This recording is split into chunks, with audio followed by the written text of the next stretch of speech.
Hey, I'm Taylor, a business consultant and strategist, and I'm here to teach you that you can scale your business sustainably. This is Simply Business, your playbook for structure, clarity, and strategy that grows your business without costing your lifestyle. Let's get into it. Welcome back to Simply Business. Today I'm joined with Tobi Pearce. Tobi, welcome to the show. Thanks a lot for having me. I am honestly so excited for this conversation today.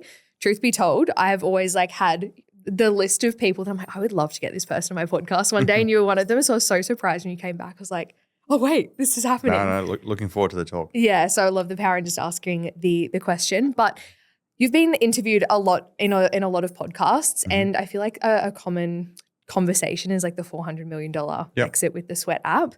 I want to definitely touch on that, but go into a different direction. A lot of my listeners are probably more, not the beginner stages, but the first few years and not necessarily turning over multi-millions. So I'm really curious to pick your brains on really building a business that's an asset and also one that could be something you could exit down the track. But I also know that you've also spoken about the piece around the exit. Yep. For anyone that doesn't know what you built with Sweat, what was the process of that? Of how many years did it take to build Sweat, the process, and then more specifically when that conversation kind of came up around exiting and selling the business? Yeah. I think at a high level, the business journey was relatively short. So, we'd really only been operating a multi-talent sort of content platform, which was, Sweat properly for sort of 3 or 4 years, when we got to the exit. But we'd had various sort of different versions of the business leading up to that. So it wasn't a cold start, to a finish, but we had ebooks and some boot camps and whatever before. So a lot of sort of hyper relevant, and contextual experience. But basically, ebooks for a few years, app for another couple of years, and then exited that at the end. Yeah. What did the process look like of this is the time to exit and why you wanted to exit? And look, I'm always conscious that a lot of people create content or, come on these podcasts after the fact, right? Because that's when society thinks it's more interesting to talk to founders generally, either at the peak or after they've sold.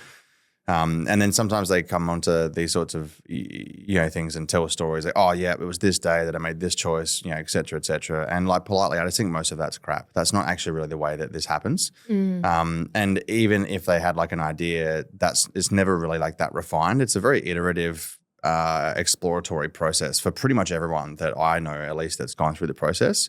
And so for me,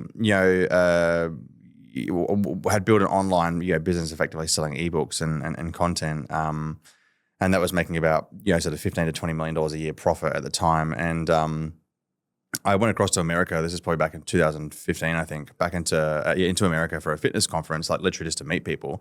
Never been to America before, and then while I'm there, I hear all these words like venture capital, private equity, literally effectively for the first time, or at least the first time where I could see the people, and ask them questions. And that was sort of a seed planted in my mind that oh, interesting, people build businesses and sell them, and I'm 20 or very early 20s, at this point. And so that was sort of the initial that's actually a thing. Yeah. Right. And then so pretty much from then for the next sort of 3 or 4 years, I'd spend about 6, 7, 8 months of the year in America bouncing around, meeting founders, building the business, doing events, media. And I had no reason to go to San Francisco other than I wanted to find the right people to talk to. And so I cold reached out to about 500 different founders and management teams, private equity funds and whatever, and just met with as many as I could. And then pretty much learned okay, cool, this is sort of what the game is. You design a business roughly this way. You've got to kind of position it this way. It's effectively a sales and marketing experience more than almost anything else.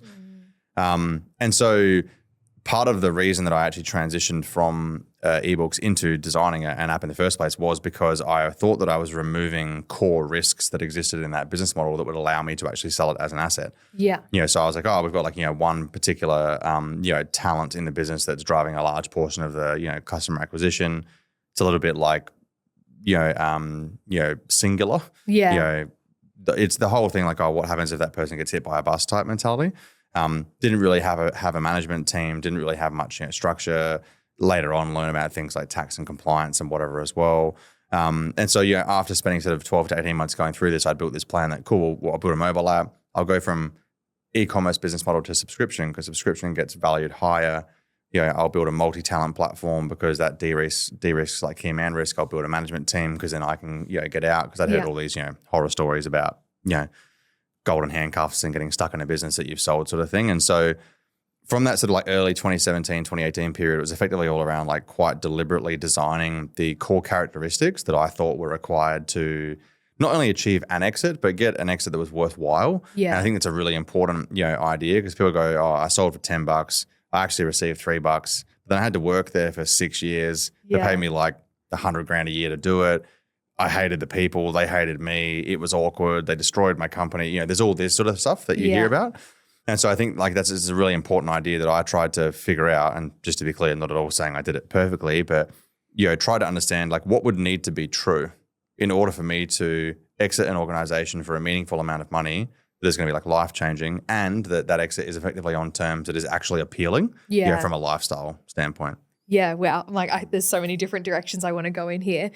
Now that you have had that exit and you've like learned so much, and I'm sure even post the exit as well, of what actually makes a business in high value, what would you say, especially in today's climate, would be the best type of business? And I know that's such a loaded question, but for someone, if they're in the service space, to really consider when it comes to building their business so they could exit of good value. Yeah, so I think it's really important to contextualize a few things. So firstly, like the dramatic majority of exit deals that happen are actually largely inefficient, stupid, and should not happen in the first place. And there's actually great reseach on this, right? So it's not an opinion, it's a fact, right? Yeah. And so when I say that, what I'm specifically getting at is that about 80 to 85% of all like large company acquisitions that occur end up failing relative to the strategic goal because they can't integrate well to the organization that's bought them. And the second thing is that most organizations that are purchased, like a large majority of them, end up getting the value written down shortly after the deal is done because they overpaid for the deal, right? And so, and then the third point is that the valuations for business are not they're a bit of an art and a science, firstly. And secondly, they're also not like a fixed idea. So like what I mean by that is that if a business does, $1 million of EBITDA or profit for the listeners who maybe have, less financial knowledge, bottom line, and you go, I'm going to sell this for 4 times profit, so I'm selling for $4 million. Yeah. The value of that organization can change. So the business could remain exactly the same, but the context of the environment around it could change. That could meaningfully change the value of the business. Yeah. Right. So for example, any company now that goes, we're an XYZ business with AI, they're getting 30 to 50%, premiums, right? If the credit market is, frothy, which means that interest rates are very low, well, private equity funds and corporates are very well capitalized. So they can afford to pay higher prices for businesses, but still get the same net internal rate of return. And without going into the complexities of that, basically it means that money is cheap, so they can spend more of it to acquire businesses, right? Yeah. And so a lot of people have this idea that they think that, oh, well, my business is worth $10. And it's $10. And I'm like, well, it's not actually. Depending on who's buying, depending on when they're buying, and depending on like what else is going on, proximally in that particular industry and in the credit markets, it could be worth $2 today or $40 tomorrow. So when it comes to like thinking about how to actually build value, it's really important to understand, my opinion, that you should ignore all of that crap and come back to what actually is reliable. And the reliable thing is, well, there's comparisons of what has recently sold.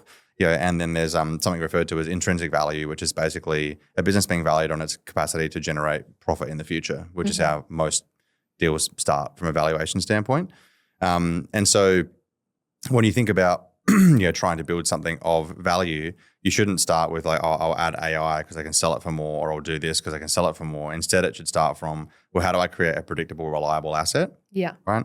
The only caveat to that is that, there's certain periods of time, and we're in one of them right now, where, if you build an AI startup that has no revenue, you can sell it for a large amount of money, but that's a rarity. Yeah. That's a 0.001%.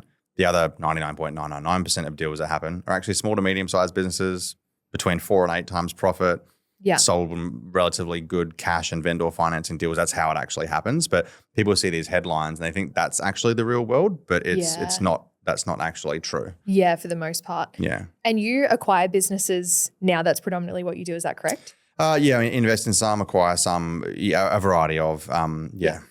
And then for the listeners as well, like the difference between investing in a business and acquiring a business. Yep. Could you break that down? Yeah. So To me, there's effectively three games that you play there. You either are buying a business and all of it, Yeah. right, which effectively gives you ultimate control, but also ultimate responsibility. Mm-hmm.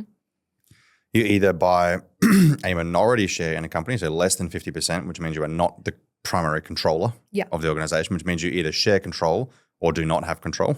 Yeah. Right? Or you do a majority deal where you don't own everything, but you most likely have the majority of the decision-making autonomy, right? Okay. And so if you break it into those three groups, that's, in my opinion, the most important thing. And the reason for that is because the dramatic majority of things that go wrong happen as a result of misalignment and or poor decision-making. Yeah, and so if you're doing minority deals, the way you classify if shareholders and founders are worth working with is very, very different to if you're like, well, I'm buying the whole thing. Yeah. Because they may not be there. Yeah. Right? So your decision-making criteria is different. So that's one really important thing. And then the second thing too is then actually thinking about like, how do I make money here? And that sounds like a really silly, self-evident idea, but it's actually incredibly complicated. Insofar as that, a lot of people go, I buy this house, I'm going to live in this house and I'll sell it in 10 years' time. It'll be worth more money. Yeah. People also think that's easy. It's not. It's actually quite complicated, but that's a generally well understood idea. Yeah. Right. A business is a crap load more complicated, than buying a piece of property standalone to live in and sell later. What's the industry doing? Like, what's the client mix? Is there revenue concentration? Like, what part of maturity is the business in? Is there a good management team? Does it have healthy margins? Has it got debt? Is it what dependency structurally does this? Like, there's so many different things to think about. So when you think about actually making money, really there's just sort of 3 or 4 core ways. You either buy it increases in value and you sell it, so like capital growth. Yeah. You buy it and it makes profit, so it pays out dividends. You buy it and you work in it, so you get employed. And if you work in it and it does well, you get bonuses. Yeah. Now, there's other small incremental things around the edge, but they're effectively the primary things. Yeah. And most people who are thinking about investing, generally speaking, are talking about capital growth. That's what most people think. But most people who have done well as investors actually buy for cash flow, not just for capital value. There's a variety of reasons for that, but that's behind the scenes. That's actually what more often than not is true. Yeah. Do you feel like, I feel like one of the things with like investing in businesses and acquiring businesses, I can't say that word today apparently, is I feel like I have the mindset of like, that's for when you're, ultra wealthy and you've basically got like extra money to spare. No, it's actually one of the most efficient low risk or managed risk ways to make wealth. I was going to say, I feel like it's a very like untapped, unspoken thing. So there's a whole category, here. Sorry to interrupt. No, you're right. There's a whole category here that in Australia is still quite adolescent. Some people refer to it as ETA, which is like entrepreneurship through acquisition. So they get small loans, buy small businesses, take over that business, and then grow it and or sell it or whatever they want to do. But in America, it's actually a lot more common, and it can be for laundromats, drive-through car washes, service-based businesses like, construction companies, pest control, pool cleaning, all these sorts of things. They're pretty good businesses. They're hard like any other business, but they're quite good in that regard because they can be bought for reasonable multiples. They have low non-cash expenses, which means the profit converts to cash flow relatively well, which is very different to software businesses and retail businesses, for example. So it's actually a whole thing. It's just not as common in Australia. We're a lot more like culturally risk averse, especially to debt, than Americans are. And as a result of that, the industry is nowhere near as like prevalent here. Yeah. Do you feel like Australia will eventually transition to follow America's suit, or do you think it's just more a cultural thing in Australia? Yeah, I think. So when you say transition, the way I think about that is that I think about this as like, cultural penetration, right? So what is the culture or the breadth of the culture, and then what proportion of people like really meaningfully subscribe to that, right? Yeah. And so like when I think about that in the context of America, it's like the American dream, kind of build a business, sell it, whatever, this, that, and the other, become rich, have a nice house, blah, blah, blah. That is celebrated in America. Right. So if you are even a failing entrepreneur, failure as in you are making no money, making no progress, going nowhere, that is still awesome there. Yeah. You're not judged and criticized for that. And you can go again and again and again and again and again. And that is awesome. Yeah. Right. And that's celebrated. It's very much almost aspirational, in some regard, agnostic of the actual success.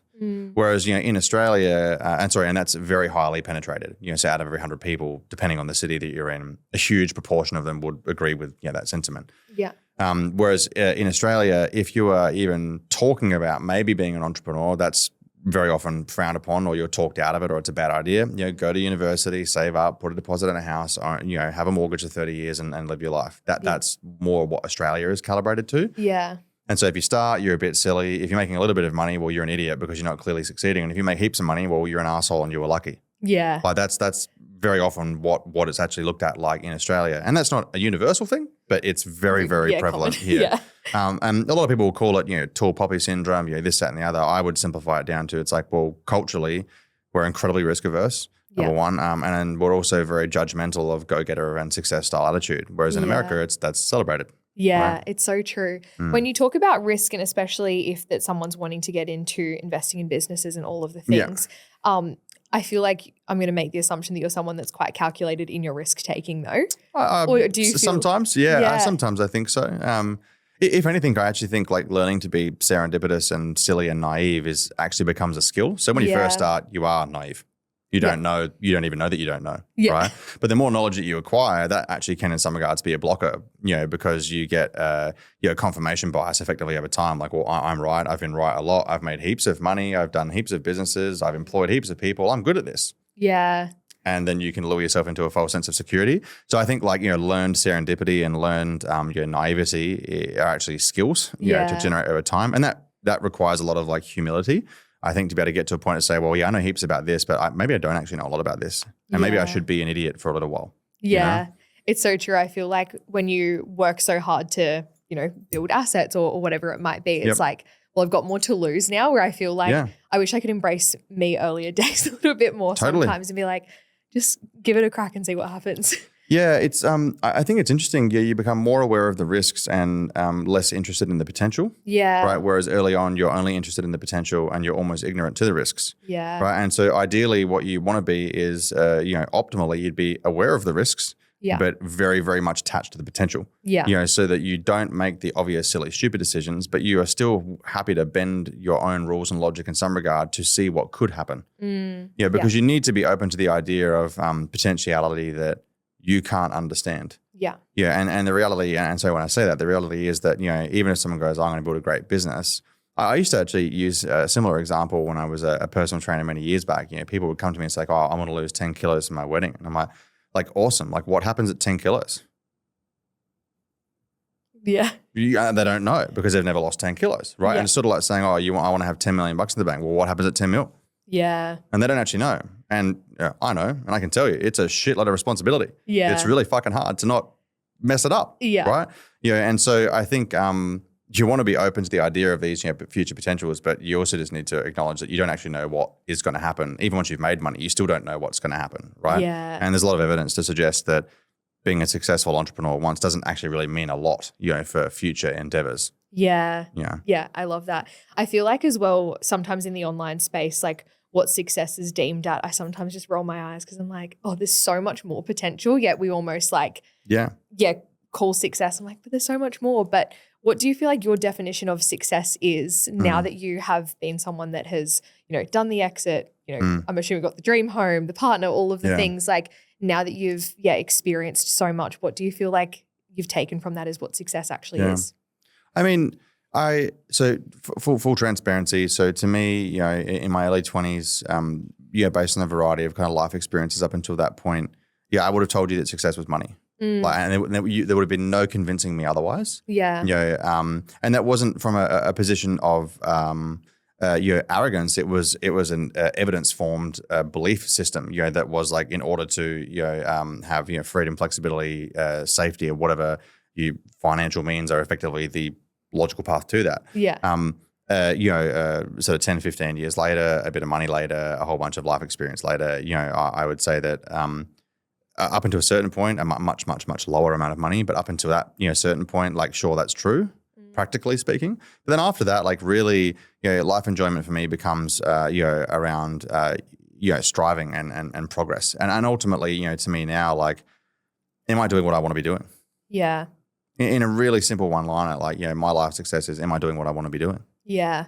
And I would argue that for a lot of people, like, the function of money is to create choice.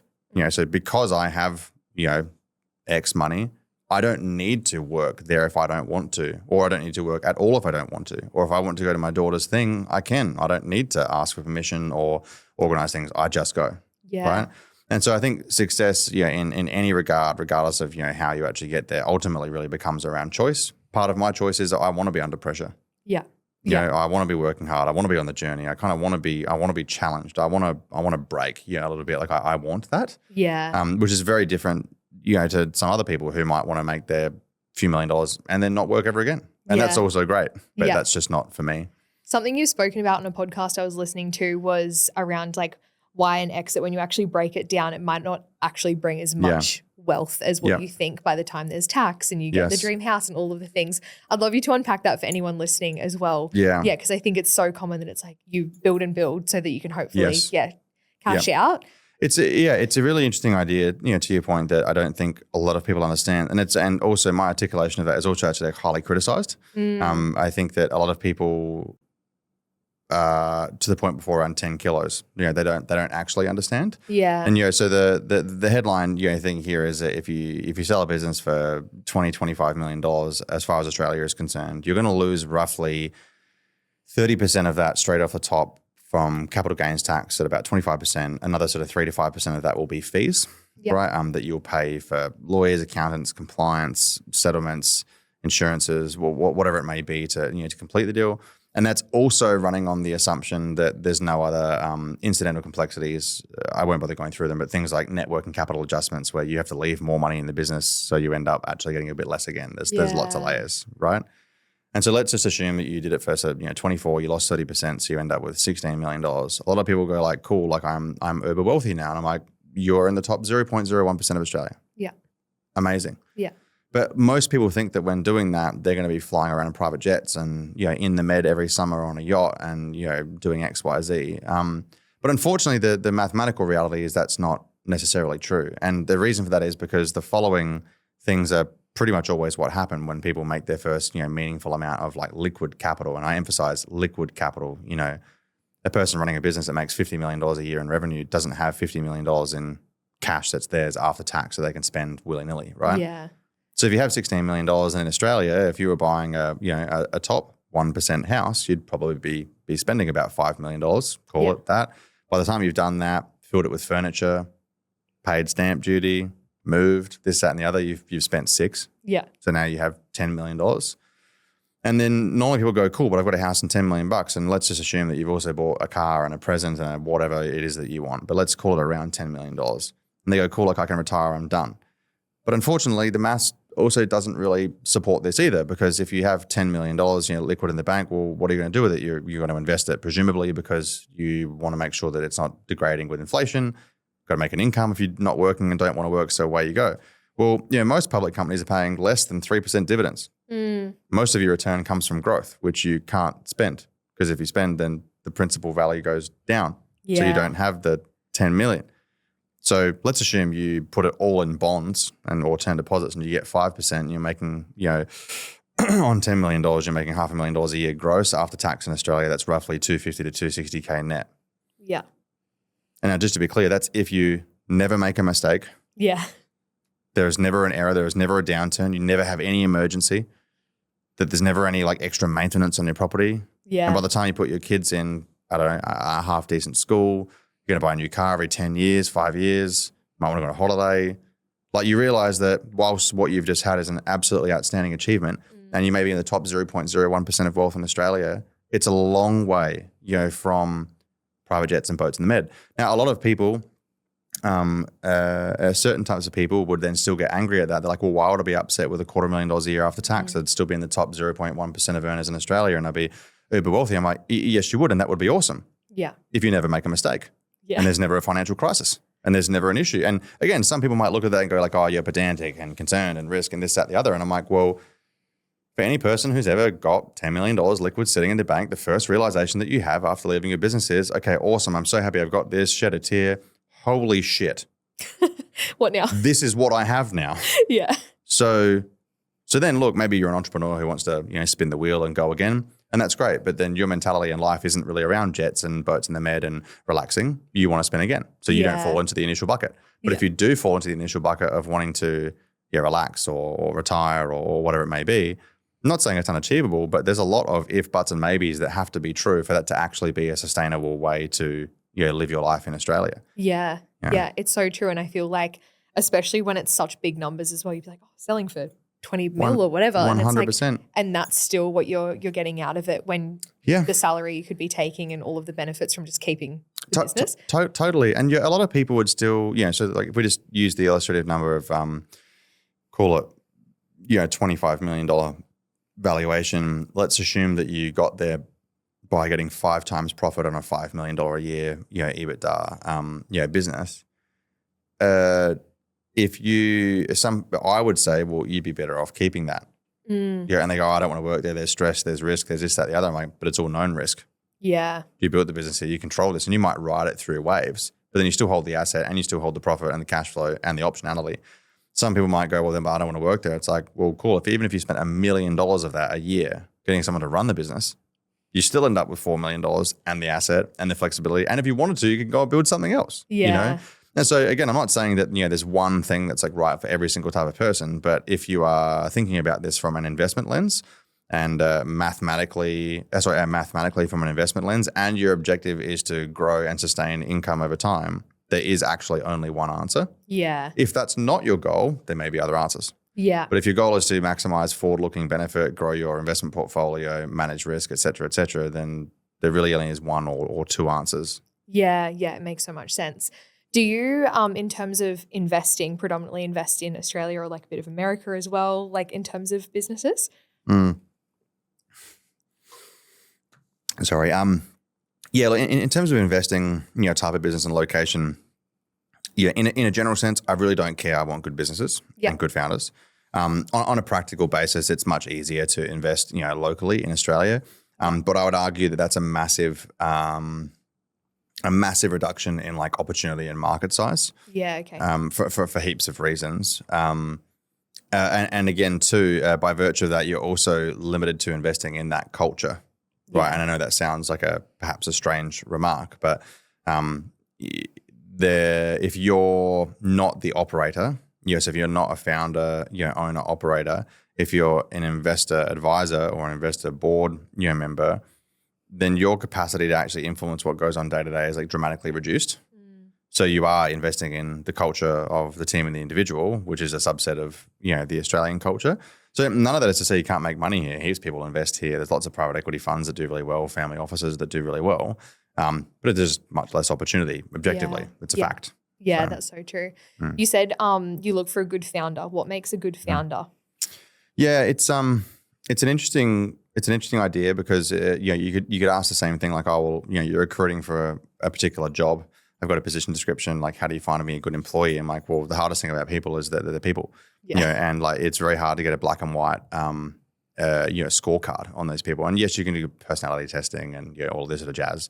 But all those are inherently moderate. Yeah, at best they're directional. At best they're not like this is person good. You should do deal. Bummer. I think at a headline level, like obviously you want someone who has at least average or above average intelligence, right? Because they're going to have the capacity to solve the problems that they need to solve. You're going to want someone that has, a meaningful amount of energy in a general sense, because if they don't, they're not going to be able to tolerate, the hours and the workload and all these sorts of things.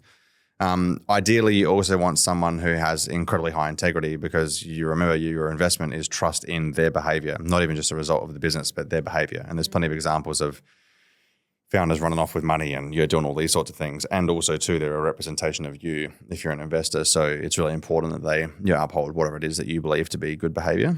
I think if you're looking at this from a more, like pure play, like psychological standpoint, and just to be clear, this is exactly the same way I try to go about recruiting executives, like senior executives in companies too. Again, like moderate or above average intelligence. I think you need to have very low neuroticism. And when I say that, a lot of people think like, neuroticism is about being neurotic, rah, rah, rah. No, like neuroticism in psychological terms means that so if you have low neuroticism, you have a great capacity to handle negative emotion. right? And that's incredibly important because business sucks. Yeah. It's really painful, and really upsetting and really stressful and lots of pressure and all these sorts of things. And so if you can't meaningfully process negative emotion, doesn't mean you can't be successful. But if you're betting on that person, you want to bet on someone who has lower neuroticism. Yeah. Ideally, high openness, high conscientiousness, high orderliness. Why? Well, because conscientiousness and orderliness strongly correlate to, meaningful purpose and duty, attention to detail, structured and methodical approach to work, and their behaviors and characteristics that normally do well in the long term. But coming back to my initial point, like these are like directional guidelines. Yeah. Right. There's not like a perfect recipe. Some people will say that the best founders are the ones that are hurt the most because they have the biggest reason to prove X, Y, Z. But I'm not sure that would actually like statistically, roll out to be true. But smart, intelligent, genuine, high integrity, and ideally someone who can handle themselves, emotionally. Yeah. I think the integrity piece as well is so huge. It's really huge, and I think it also presents in a lot of ways that people wouldn't understand. Like they think it's like, oh, don't steal, don't lie, don't whatever, right? But it's not even just about that. It's like it's integrity and decision making. So like, oh, like I've got to fire this person. Like, how am I going to go about doing that? There's ways to do that. There's also, the business is really growing. Well, I'm currently paid $100,000 a year. I mean, there is more money. I could probably pay myself $200,000 a year. As opposed to being like, well, hey, like what's best for the business? Yeah. It's not about you. It's about the business. Yeah. Right. And I would argue that a huge amount of founders, mess this one thing up, and that is that they think that the business's job is to pay them. Yeah. It's not. Their job is to create value with the business. And if they're good at creating value, the business will make money and then reward them with a bigger salary, dividends, or an exit check. If you're listening to this podcast having a realization that you genuinely need more structure and strategy in your business, this is your sign. The Strategic House Business Accelerator is where we take everything that I mention in this podcast and turn it into action. It is designed for women in business that are ready to scale to 30K months and beyond, but more importantly, sustainably. You get a customized business audit and implementation plan, direct access to me, expert guest speakers, multiple trainings per month, and it is a hands-on hybrid accelerator that's going to take you from where you are to exactly where you want to be. This is a community of women with all different backgrounds, industries, and models in their business. We have naturopaths, health and fitness coaches, interior designers, e-com founders, and even owners of marketing agencies inside of this accelerator. If this sounds like it could be something that you're interested in, you can check out the show notes below with more information on the Business Accelerator, or you're always welcome to slide into my DMs and we can have a conversation there. Let's get back to the show. Right. Yeah. But so many founders get it back to front. They're like, I work so hard, like I deserve to have more money. I'm like, you don't deserve anything. Like the business doesn't owe you anything. Your customers don't owe you anything. It's your job to create value for them. Yeah. And objectively, if you do a good job at that, you will make money. Full stop. Right. And you get remunerated both personally, but also your business. You will make more money if you can create more value for more people. Yeah. That can't be easily replicated by other people. There's a reason that SpaceX is worth lots of money, overvalued or not. There's a reason that OpenAI, and Claude or Anthropic and all these other businesses are worth huge amounts of money in relative terms to lots of very, very old businesses. And that's because what they're creating is very hard to replicate, and it creates value for a huge amount of people and businesses. Yeah. And that's really the first principle that I think a lot of people misunderstand. Yeah, I love that. I work with a lot of founders that are like, it's just themselves. Maybe they have one team member. And I think that's such a big thing for business owners, is separating themselves from the business as the asset. And I love that point of just like, it doesn't owe you anything. And I say that to clients all the time. I'm like, just because your business is turning over X amount, that's not your salary. No, it's almost like co-identification, right? They're like, I am business, business is I. Yeah. Right. And just to be clear, even if you are, I said there's a lot to people who are influencers before. Even if you are an influencer, XYZ influencer Instagram handle is not XYZ person. Yeah. They are different things. Yeah. And anyone who thinks that that's true, either as an observer or a participant, in influencing, is meaningfully wrong. And I actually think thinking about life that way and coming back to the whole, I am my business and I work really hard and so I deserve money from my business. That is such a fragile mindset. It only leads to one outcome, and that's pain, because you're more focused on what you deserve, you should be rewarded with, rather than focusing on, well, what value am I creating for the end user experientially, product, service, whatever it may be, like what value am I actually creating? And so all of this stuff, in all the academia that's like customer first, long-term brand decisions, XYZ, that's true, but it's so abstract that people like can't really understand it. I might bring it all the way down. It's like, is your product fucking good? And if it is, convince me. Are customers telling you it's good? Is the feedback good? Are they buying it? Are they paying full price? Are they coming back again? These are all really basic indicators. You either are or are not creating value for people. Yeah. Like it's super simple. Yeah, that's really cool. I'd be curious to know if we were to take the example of an influencer, so someone that is kind of themselves, what would you say is like the best advice for them to really build that asset of the business then? So like I think it would be hard to go, okay, well, how do I separate myself and create that value if they're wanting to look at scaling like their personal brand? Yeah. I know that's a very loaded question. No, totally. I think it depends on the goal. Yeah. Right. So if you said to me that, I'm influencer, whoever doing this thing, and my goal is to get like the most followers, I'm like, okay, well, you should start on the assumption that you're not that interesting. Yeah. Right. And you have to find a way to make yourself interesting. Right. That's how you're going to get followers, presumably. Right. And interesting could be, I provide valuable content that teaches people. Interesting could be I'm drama. Interesting could be I'm funny. Interesting could be I'm an athlete, following my journey. Like there's lots of different interesting, versions of interesting. But I think the primary issue that people fall into, and I actually think that this gets worse the more followers certain people get, depending on their mindset. The more followers they get, the more they think that's reinforcement that they're useful and good, but they're not. What it is, it's a reinforcement that those 2-second snippets of your life that you share are interesting to somebody, but those 2-second snippets are not you. And so if your goal is more followers, you should deliberately design, strategically design the 2-second snippets so that is achieving your goal. If your goal was to make the most amount of money, well, you would need to come to the conclusion very quickly that that's not necessarily from the most followers. Yeah. And so like, I think this idea of like objective-oriented decision-making, which is a proxy idea from software engineering, but objective-oriented decision-making is kind of the be-all and end-all of like how business decisions and influencer branding decisions and whatever should be made. It's like, what actually are you trying to achieve? Yeah. And choose one or two things and then don't change them for like 3 to 5 years. Yeah. Because if you're constantly pivoting around, then you're just changing based on likes and engagement, but that's not actually like that's a algorithmic representation of whether or not a person on a device somewhere was in the mood to think that your content was good. It's not a representation of whether or not you're making great decisions. You need to look at the trend over a long time. Yeah, I love that so much, especially even when I'm thinking to myself in my business, like actually going off the data and that piece around like not pivoting.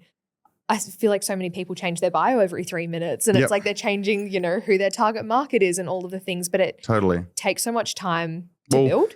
Yeah, and I think too, like let's say that that's an aspect of decision making. Yeah. Right. I think that a really big mistake, especially very early on with a bio or a display picture or like whatever the hell it is, which I would call they're mostly trivial, but like those sorts of things.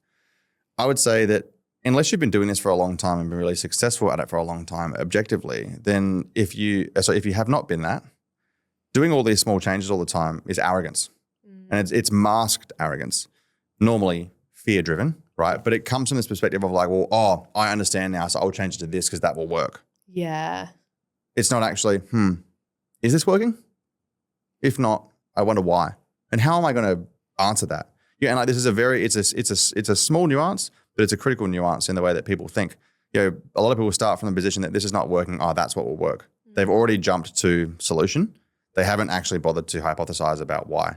Yeah. And as a result of that, they end up in a self-deprecating or a self-ruining, feedback loop. I keep changing all these things, having so many learnings. It's awesome. I'm like, well, what shows you've learned? Because theoretically, if you learned, your results would be better. Yeah.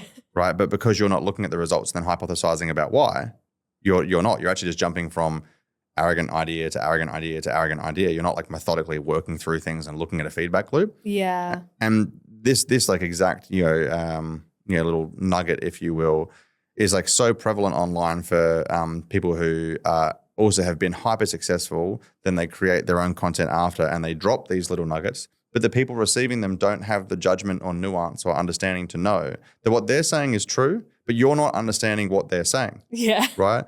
And I've had like lots of fascinating experience with this. Simon Beard, him and his wife Tani built Culture Kings. we've caught up a couple of times, and like I've learned so much from him because I'm not an expert in retail. Yeah. Right. Like, and even consumer clothing, like that's not something I have deep expertise in. Huge expertise in sales, marketing, product, all these sorts of things. But that specific thing I don't have a lot of expertise in. And when I listen to him, I have to be really disciplined that every single thing that he says that comes out of his mouth, I have to ask a question to clarify. I need to, my habit and my reflex has to be to clarify.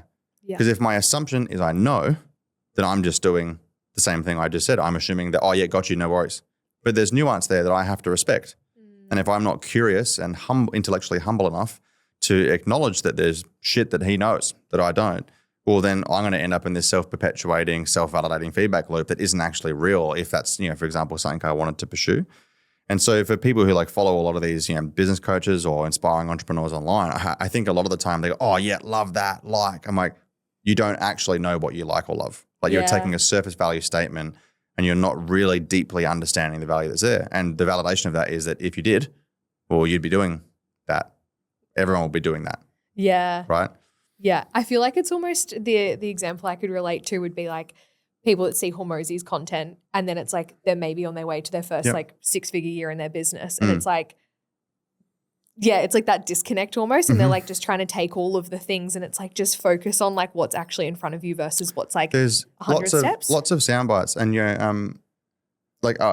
such a great example. I was in bed last night with my wife, Rach, and some people are asking her questions. I think via the Instagram question, submission thing, and one of the things that comes through is this thing around like, oh, how do you build confidence? And I'm like, I don't think anyone in the world actually has that question. Yeah. I think what people actually have is a desire to avoid the answer. Yeah. Right? Because if I say to any like rational person right now, they can be like, oh, what do I have to do to build confidence? I'm like, oh, well, what is confidence? Confidence is belief based on evidence. Yeah. So I'm confident in, jiu-jitsu because I believe based on all these years of evidence that I'm okay at it. I'm pretty good. Yeah. Okay.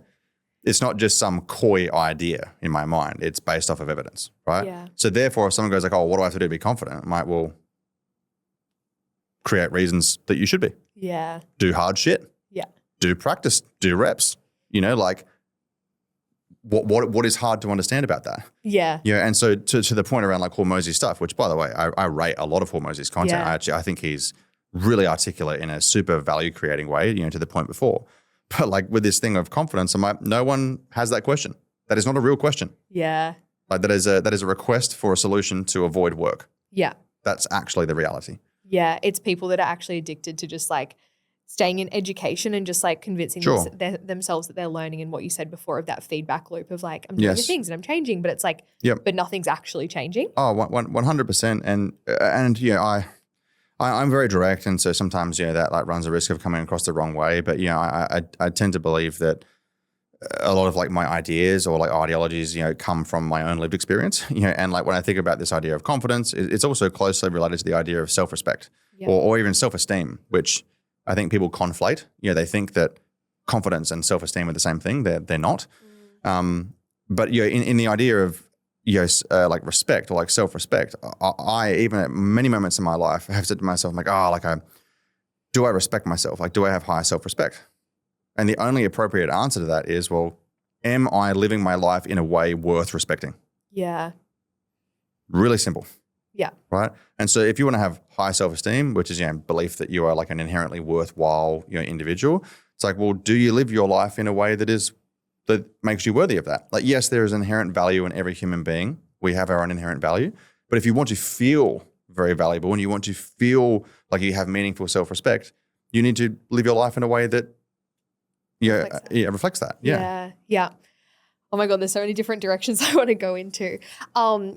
In your, like when you're going to have to remind me of what that was called, because you said the 3 different things when it comes to like acquiring or investing in business. And you said there was one where that you actually go in predominantly making decisions. Yep. When that you acquire businesses in that kind of capacity, what do you feel like are the biggest things that you go looking for when it comes to maybe like identifying the bottlenecks, the leaks in the business? Yep. Is it predominantly, you mentioned not really retail, is it predominantly service-based businesses that you're going into? Yeah, I like services. Yeah. What do you typically look for in service-based businesses then that are common bottlenecks that people listening might be like? Yeah, look, so just temporarily stepping outside service-based businesses, any business, right? Like immediately I look at, the P&L or the profit and loss statement, and I go through that and I effectively figure out like, well, I put a job title or like a role next to every single expense in the expense list. And I go and talk to those people. I'm like, convince me you need to spend that. Right. And almost like genuinely, like nearly 100% of the time, 20 to 30% of all company expenses can just go. Yeah, wow. Straight off the bat. Like, and I've worked through this with many founders, even who I haven't invested in. Yeah. And when we have this conversation initially, they're like, nah, bullshit. I'm like, let's just do this. Like, let's do this as an exercise. And then 2 or 3 weeks later, they come back and they're like, oh my God, like I've been burning a few $100,000 a year for nothing, for no reason, for 5 years, and so that's very revealing. And the purpose of that is actually to cut the expenditure of the business back to core business, right? It's not like, let's cut costs to make more profit. No, it's actually about removing noise. Yeah. Right. About discipline and respect, for the business's financial health, right? The second thing for every business is then also looking at the org chart and trying to understand like roles and responsibilities and effectively asking the same question. This is this role. It has these responsibilities. Do we even need to actually do that? Yeah. Because a lot of the time you end up with roles that you kind of accumulate and scope you accumulate. And just to be clear, that doesn't necessarily mean firing the employees. Sometimes it may mean that. Yeah. But a lot of the time it can actually mean like, well, hold on, you've got this skill set and this skill set and this skill set, but you're currently doing these tasks, which we don't need. But this skill set could actually really create a lot of value here. Yeah. So are you keen to do that? Cool, awesome. Let's reorient you to a higher value creation or a higher leverage area of focus, right? So those two things are for every business. Yeah. Right? In the context of the service-based businesses, there's a couple of patterns that you normally see. The first one is that pricing is pretty much always wrong. And that's because they don't know how to price with a target gross margin in mind. And the whole function of this is that shit rolls downhill on a P&L. So if you lose at gross margin, you're chasing everything else. You're chasing to catch up that lost profit the whole way down the P&L. Yeah. So you should start at the top of the P&L, and that pretty much almost always starts with either pricing being what customers are charged, per unit of value, or product or hour of work, whatever it may be, and the price that it costs you to either produce the good or, in services case, deliver the service. Yeah. Right? Which then normally you flow into, well, if it costs us X, Y, Z to deliver this service, how can we optimize the delivery of that service? So the goal is that you're getting what I call like 2-time margin expansion, which is I'm expanding margin because my price is increasing to an appropriate point that's still amenable for customers, the dramatic majority of customers, and I'm reducing the cost to deliver each unit of value. So I'm getting bi-directional margin expansion. That's for everyone. That normally then also comes, like what often comes off the back of that is, well, then how much will people pay? Yeah. Which normally then, begs this question of like, well, who are our customers? Yeah. What do they want? What value are we creating for them? And this effectively becomes almost like a strategic review, that I would normally do. And there's a list of sort of 4 or 5 other, things that follow on from that. But like really for most service businesses, if you look at it, have we optimized, distribution of capital across appropriate expense lines? Have we reallocated people to focus on work that is actually high leverage? Are we charging an appropriate amount? Are we delivering our service efficiently so that we have a healthy margin and or optimizing how we do that? And do we actually even know who our customers are and what value that we create for them? And those sorts of things, like in a package, if you did nothing ever, if you cycled through the exact same questions every 3 to 6 months for 5 years, you will massively improve the quality of your business over that 5 years by doing nothing else different. Yeah. There's heaps of other stuff you can do, but if you did nothing else other than those 4 or 5 things, you would make a lot more money. And transparently, you'd be far less stressed because you have so much more clarity, about what you'd be doing. Yeah, I think it's that when you're constantly in like the weeds and the busy work, like actually being able to remove yourself and actually look at the numbers. My dad has a business and that's been one thing. And he's like, what's your profit margin? I'm like, who, what? When I first started. So now it's like, every quarter sitting down, profit and loss. I'm doing it every month, but I love the review of actually looking at, do I actually need to be spending in these areas? I would argue, and I've said this a couple of times quite publicly, normally it upsets people, but that is that I think the single biggest thing that holds back most founders, or the 2 biggest things, that hold back most founders, 2 big things founders miss. First is that they're financially illiterate. They can't speak money. Yeah. Right? Their second thing is that they're strategically illiterate, so they can't talk strategy. Yeah. And what I mean by those 2 things is, so if you don't know what, gross and net revenue means, ideally gross margin, contribution margin, OPEX or operating expense, EBITDA or EBIT, whatever it is for your particular business, depending on the category. If you can't talk those things, it can be really hard to be sustainably successful. And I emphasize the word sustainably successful. Plenty of people build businesses and make a shitload of money, but then down the track they go, oh shit, hold on, I got to make these decisions now. But because they're financially illiterate, they don't understand what the hell has been going on. Yeah. Right. So that's a big thing. The second thing around being strategically illiterate, lots of different ways of defining strategy, but to me, it's effectively how do you deploy your capital, right? What investment decisions do you make and why, right? Yeah. And so if you can't articulate to me, well, I'm putting all of my money into building these products and services because these are the customers who we serve, and based on this evidence, we know that that is value for them, and that we have an advantage where we can cleverly deliver or create this for them. Well, then how the hell can you justify investing your money? Because that's what you're doing every day. An expense is not an expense; it's an investment. Yeah, it's so true. Right. And so if you're financially illiterate and strategically illiterate, it becomes really hard to make good decisions. Does that mean you can't run a business and make money? No. But if you want to do it well and you want to potentially sell the business in the future, you need those things. Because if you sit down in a room with any investor and you can't say, oh yeah, my gross margin is 70 points, my contribution margin is 30 points, EBITDA is 20 points, salary and wages is 8%, OPEX is 10%, whatever those things might be. It's like, well, how does that person get trust that you are running a otherwise reasonable business, right? Yeah. And or how do you trust that you're not getting the wool pulled over your eyes on the exit deal? Yeah. So yeah. And it's that clarity piece as well. And I think, like you said, it reduces so much stress when you actually know totally what's happening. And Yep. for myself coming into an unplanned pregnancy as well, I was like, oh, I'm actually good because I've, had cash flow and all of the things that I understand. You spent the time, you've done the reps to learn, Yeah. And I think it's really interesting, when initially building, kind of software for the first time, I was like, oh my God, like this is like out of my league. I can't understand this. Like this is opaque. It's a black box. Like what the hell is software engineering, Yeah. Then you end up realizing over time, as you kind of do the reps and that's like, oh, okay. It's like, it's just a way of asking a computer or a browser or whatever to do something. You just speak in a slightly different language of the specific syntax. There's some guardrails and rules. Awesome, right? And I think with enough time, most people could understand at least the basics of that. A lot of people look at finance and accounting, and just to be clear, I think finance and accounting are separate ideas. But they look at finance and accounting and they think it's kind of the same thing. They're like, oh, this is hard. Like I wasn't good at maths in high school, blah, blah, blah. I'm like, well, did you pass third grade? Yes. Awesome. You can do accounting and finance, right? Like you don't need, like literally if you can use a calculator or even like put a formula into a spreadsheet, you're good, man. Yeah. But you do need to spend the time learning the words. Like it's no different. Like if you were going to try to be a mechanic, but you didn't know what each of the parts were called, like how would you work on the car? It's exactly the same idea, but those things are just words. There's just terminology. And it just requires basic maths to do. There's nothing complicated about it. But most people, when they see things that are opaque or different, they get anxious or they're not happy to be like intellectually vulnerable, which then limits their development of financial literacy, which eventually inevitably leads to poor decisions. Yeah, it's like the avoidance of like, I'm just not going to look there. Well, yes. And also too, I would argue most people who, especially the like influencer business people, early on, they do well because they've got a following. They launch their business, they make money. And when you're making money, and this is it's actually a quote from Batman that Bane says to Batman. He says, he's like, victory has defeated you, right? And the idea there is that like you've been so successful, you've never actually had to learn these things. Yeah. Right.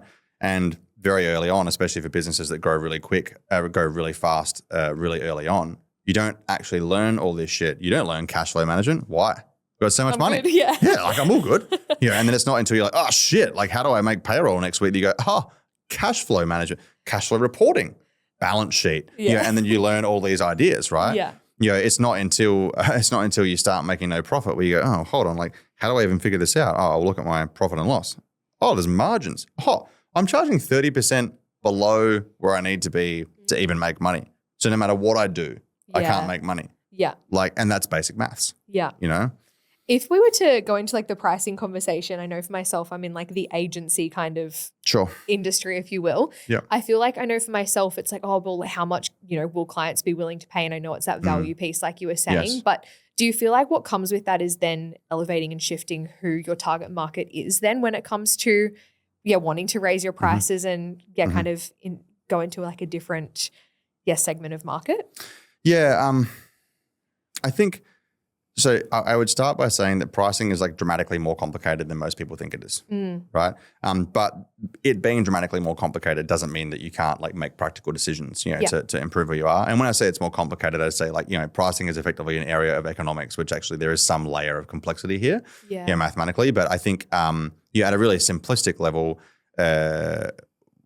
is there actually a price problem or a value problem or a customer problem? And what I mean by that is like, well, if I have this thing, and I want to charge $1,000 for it, am I 100% sure that customers want this thing? Yeah. And they go, yes. And I go, okay, cool. It's like, but customers don't want to pay this. Normally, you should start, my opinion, you should start by looking at the value piece. It's like, what value are they missing and or not getting that doesn't justify this price, presuming that your price is actually otherwise relatively aligned with market, right? Yeah. If you're dramatically higher and you're trying to get that really, really like niche high end, like that's a slightly different, set of problems to solve. But generally speaking, if you're aligned with market plus or minus 20%, I think really it's about managing value perception almost more than anything else. Yeah. And to be clear, like when I say value perception, I think a lot of people maybe misunderstand this idea as well. Value perception comes down to like, visuals, language, sales delivery, et cetera, et cetera. I was having a hilarious conversation a couple of hours ago with a guy who's in sales at a particular company. And he's like, we call all these people. And I'm like, hey, we've got work for you. Like we can't fill the work. We want to give you work. Like we will give you money. 100% guaranteed for this particular service. And about 80% of the people they call, they're like, oh, I'm booked out. And so the sales team are just like, yep, cool. And I'm like, well, you got to go harder, man. I'm like, where do you get most of your work from? Oh, yeah, I get it from referrals. It's like, okay, cool. It's like, when do you find most of your clients schedule in? It's like, honestly, most of my work's actually in the afternoons or on the weekend. I was like, okay, so you have some slots in the morning. It's like, now that you say that, I actually can't fill those. It's like, well, we can fill this for you. And so it's shifting the conversation to get people into a mindset where they're understanding what the value is. Yeah. And even the same context there, a lot of time in those conversations, people will be like, oh, but after your commission, that's really not actually that much money. I was like, oh, well, so you're saying you get your leads from your referrals? And they're like, yeah. Like, do you get leads from anywhere else? Oh, actually, I have this franchise partner. Oh, what do they charge you? Oh, $150. It's like, well, that's actually less than what we charge you. We just are transparent about the net rate that you earn. Yeah.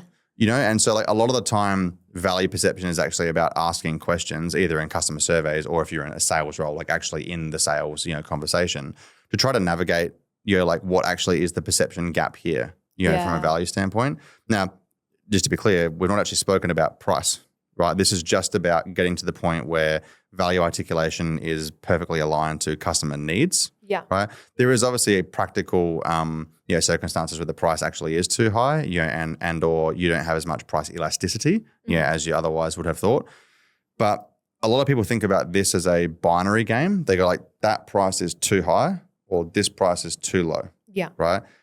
A more nuanced way of looking at it is that this price appeals to less customers and this price appeals to more customers, as in it's on a spectrum. Yeah. Right. And so therefore for services is a really good one. It's like, well, appealing to more customers isn't the goal if you can't make a healthy margin after delivery costs. Yeah, it's so true. So therefore by default of that, more often than not, like agency or consulting style services have to be mid or high price purely based on the economics of the business model, which is why when you look at accounting firms and lawyers and this sort of that, they are very often quite expensive because after the operational cost of the business, practically they can't make any money, right? Yeah. But that doesn't mean there's no customers there. It just then means that your problem becomes more nuanced. It's that if my price is here and my price is good for these customers and there's enough of these customers for me to sell to, then it means that your approach to getting the attention of those customers has to change because you don't just want attention from anybody. You want attention from those customers, right? Yeah. Yeah. And that comes down into the clarity of understanding your customer and what problem and gap that they have. Yep. And just to be clear on this as well, this is an idea that a lot of people get a little bit uncomfortable with, but I'm like, you need to think about your like product market fit. So what product you sell to what customers with what value proposition at what price. There's a whole bunch of dimensions, but that like kind of cluster of dimensions. You should ideally think about that pretty much as a consistently moving hypothesis, right? And the reason for that is especially in consumer businesses and especially in any business now that has like any dependency on technology and human labor or human intelligence, right? But like just use consumer as an example. You sell clothing, right? Well, let's look at clothing as a unit of clothing, so a garment at $100. Yeah. Okay. Fixed price, fixed garment, right? Depending on the trend and styles and time of the market, the perceived value of that is going to dramatically shift up and down. Yeah. And especially in women's clothing. Yeah. Because the trend preference moves so much more rapidly. Yeah. It's right? crazy. It's a really hard business, right? And so in that particular regard, if you think about product market fit as a fixed idea, it's like, oh, we know our customer, we know our product. I'm like, which product? Like, you might have 250, 300 SKUs. Are all of them achieving product market fit? And then next season, when you release another 150 SKUs or options, like, are they, do you know what I mean? So like, even in a service-based business, I still think that's true, because the customer needs and preferences will change. Each customer is slightly different. The tech will change. Et cetera, et cetera. And so product market fit should be a moving hypothesis. It should not be a fixed idea. If anything, the fixed idea is what destroys businesses, because they're not open to changing where they're at. And that's not pivoting, it's incrementing. It's iterative improvement, right? It's not like a right-hand turn. Yeah. I, for my business model, had like a one-to-many kind of option for people to work with me. And then that's what I found, is there was so much demand for one-on-one. And that's kind of a huge pivot I had to make, was like, well, how can I do one-on-one? Well, it's a massive reduction in leverage, right? Yeah. Because, like, if you do one-to-many, obviously, presumably at a lower cost, you make X dollars. Big demand for one-on-one, because people perceive there to be more value, educational value in the exclusivity and directness of that, which in some contexts there is, but not all contexts. But then if you are a kind of one-man band, that reduces leverage because you can't scale delivery. Right. So then the costs have to dramatically increase, but then there's a ratio of people. Some people will or will not want to pay that much, and it will or will not be worth your time. Right. No, it's so true.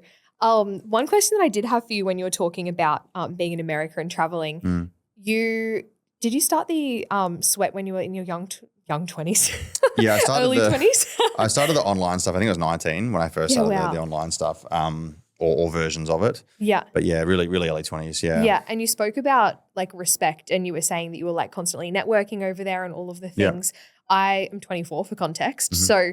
What do you feel like really contributed to actually getting people's respect and being someone that was respected at a young age? Because I feel like that's something that I know I deal with, of like, people hear my age and it's like, honestly, I actually think like poor social skills. And what I mean by that is I didn't even know or think about it. Like, and I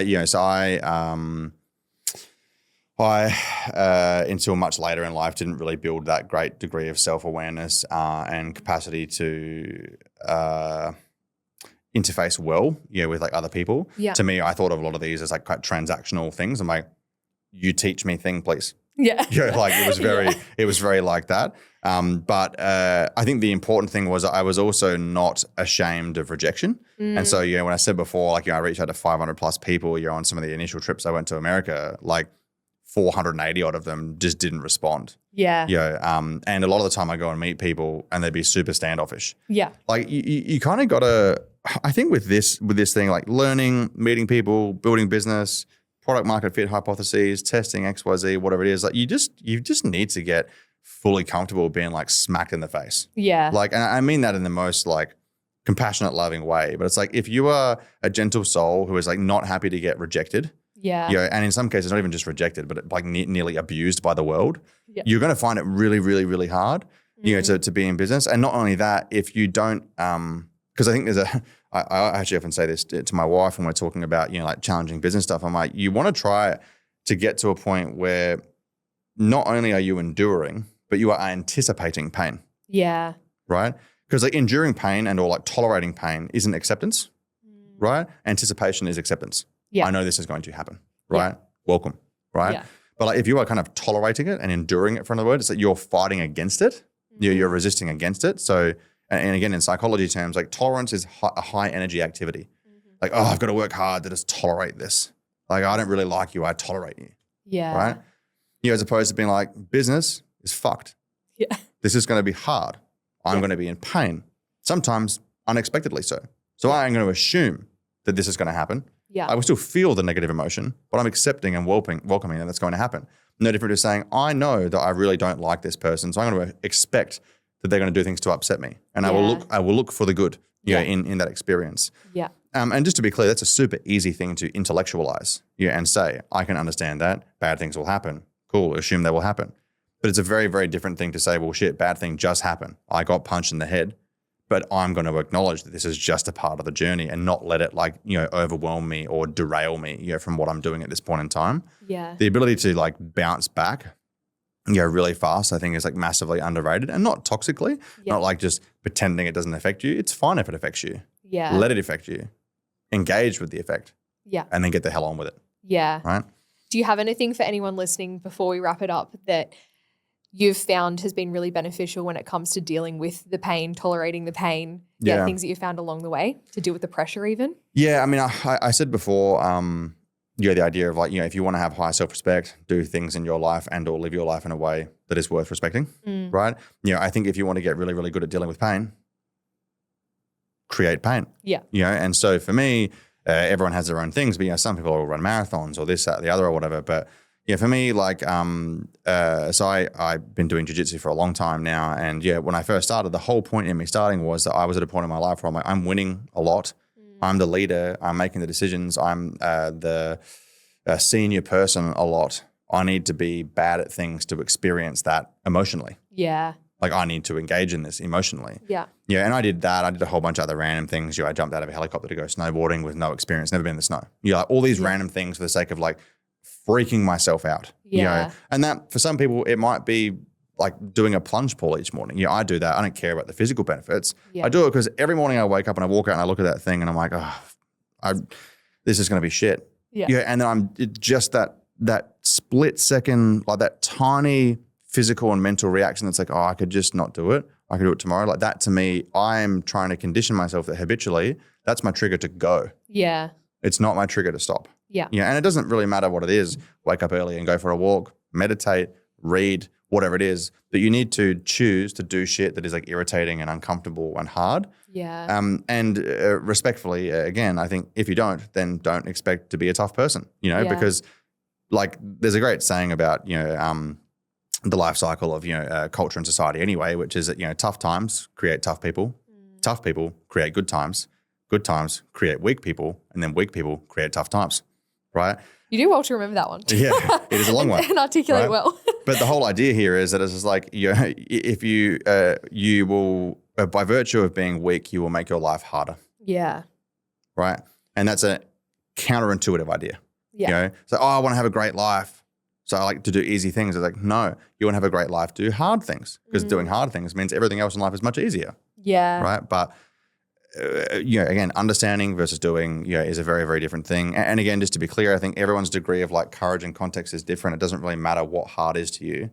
If hard for this person is running 100 kilometers, but hard for this person is running 1 kilometer, it doesn't matter. Yeah. Psychologically, it is the same. Yeah. Right? It is that I didn't want to do that or that's hard, but I did it anyway. Yeah. So I think for people who are, listening to this or like other people who are, constantly saying like, want to be successful, blah, blah, blah. It's like just contextually calibrate what hard is for you and just do the little thing.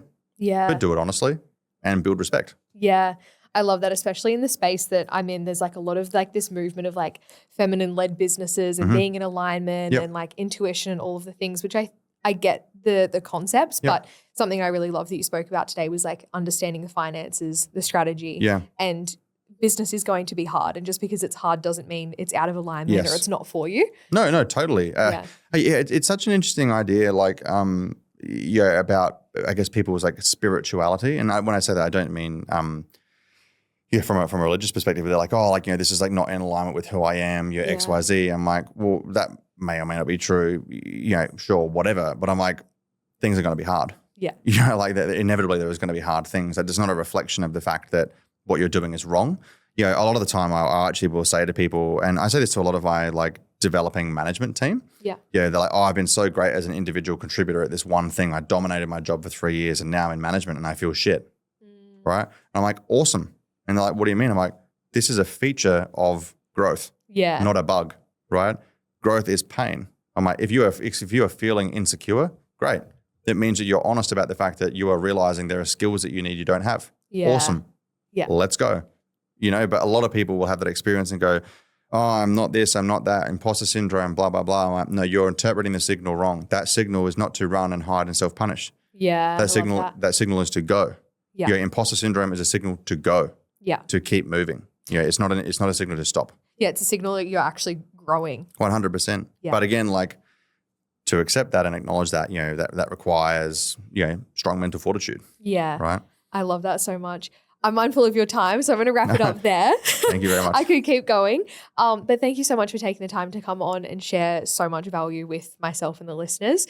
Where can everyone find you if that they need more content from you? Yep, always on Instagram. And yeah, please reach out. Whenever, happy to try to help whoever has any questions. And thanks very much for the interview. You did a great job. Amazing. Thank you so much. Thanks. And that's another episode of Simply Business. I would love for you to rate this podcast, comment below if you have any feedback, DM me on Instagram, and even better, share it with your friends, family, or share on Instagram. See you in the next episode.